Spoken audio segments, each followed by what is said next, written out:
కాళేశ్వరం డిజైనే అతిపెద్ద తప్పిదమన్నారు చేవెళ్ల ఎంపీ కొండా విశ్వేశ్వరరెడ్డి. దీనికి మూల కారణం కేసీఆర్ఏనని చెప్పారు. వెదర్ సైన్స్ ప్రకారం మేడిగడ్డ అతిపెద్ద బ్లండర్ అని చెప్పారు. మేడిగడ్డ కూలిన తర్వాత తెలంగాణలో అధికంగా వరి పండిందని చెప్పారు కొండా విశ్వేశ్వరరెడ్డి. 2.8 crores అంటే 2,80,00,000 టన్నులు వరి ఉత్పత్తి అయింది తెలంగాణలో. ఎప్పుడు రికార్డ్ ఈ ఏడాది అంతకంటే ముందు 2,60,00,000, అంతకంటే ముందు 2,50,00,000, అంతకంటే ముందు 2021 అప్పుడు బహుశా కాళేశ్వరం పనిచేస్తుందేమో, అప్పుడు కేవలం 2 కోట్ల టన్నులే ఉత్పత్తి అయింది.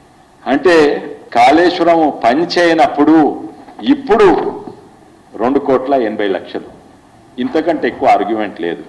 వాళ్ళు చెప్తుండ్రు తెలంగాణ నంబర్ 1 అయింది వరి ప్రొడక్షన్లా, అది కేసీఆర్ కాళేశ్వరం వల్ల ఆ మహత్యం వల్ల నంబర్ 1 అయింది. ఆ మహత్వంలో నంబర్ 1 కాలేదు, ఆర్థికంగా నంబర్ 0 చేసి అప్పుల పాలు చేసిపోయిండు. అందులో కాళేశ్వరంది ముఖ్యమైన పాత్ర. సరే, మేడిగడ్డ మంచికి పనిచేసింది అనుకోండి, ఆ పంపులు మునిగిపోలేదనుకోండి, ఆ కొండపోచమ్మ సాగర్ అన్ని ప్రతి కాంపోనెంట్ ఈ సిస్టంలో ప్రతి కాంపోనెంట్ మంచిగా అయింది అనుకోండి, ప్రతి కాంపోనెంట్ మంచిగా నడుస్తుంటే ఈరోజు తెలంగాణ నాశనం అయిపోతుండే. ఎందుకంటే సిస్టమ్ డిజైన్ తప్పు. ఉదాహరణంగా ఈ మూత మంచిగా ఉన్నది, బాటిల్ మంచిగా ఉంది, కానీ ఈ మూత తీసుకొని ఇక్కడ పెడితే ఇది పనిచేస్తుందా?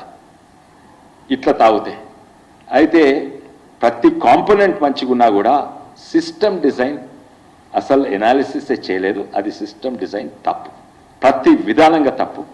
కాళేశ్వరంది ఏ సైన్స్ ప్రకారంగా తప్పు, ఇది జియో మార్ఫాలజీ ప్రకారంగా తప్పు, హైడ్రాలజీ ప్రకారంగా తప్పు, జియాలజీ ప్రకారంగా తప్పు, పొటోమాలజీ అంటే సైన్స్ ఆఫ్ రివర్ ప్రకారంగా తప్పు, స్ట్రక్చరల్ ఇంజనీరింగ్ ఎన్నో తప్పులున్నాయి, ఎలక్ట్రికల్ ఇంజనీరింగ్ ఎన్నో తప్పులున్నాయి, సివిల్ ఇంజనీరింగ్ ఎన్నో తప్పులున్నాయి, ఇరిగేషన్ ఇంజనీరింగ్ ఎంతో తప్పులున్నాయి, ఎకనామిక్ వయబిలిటీలా పెద్ద తప్పులున్నాయి.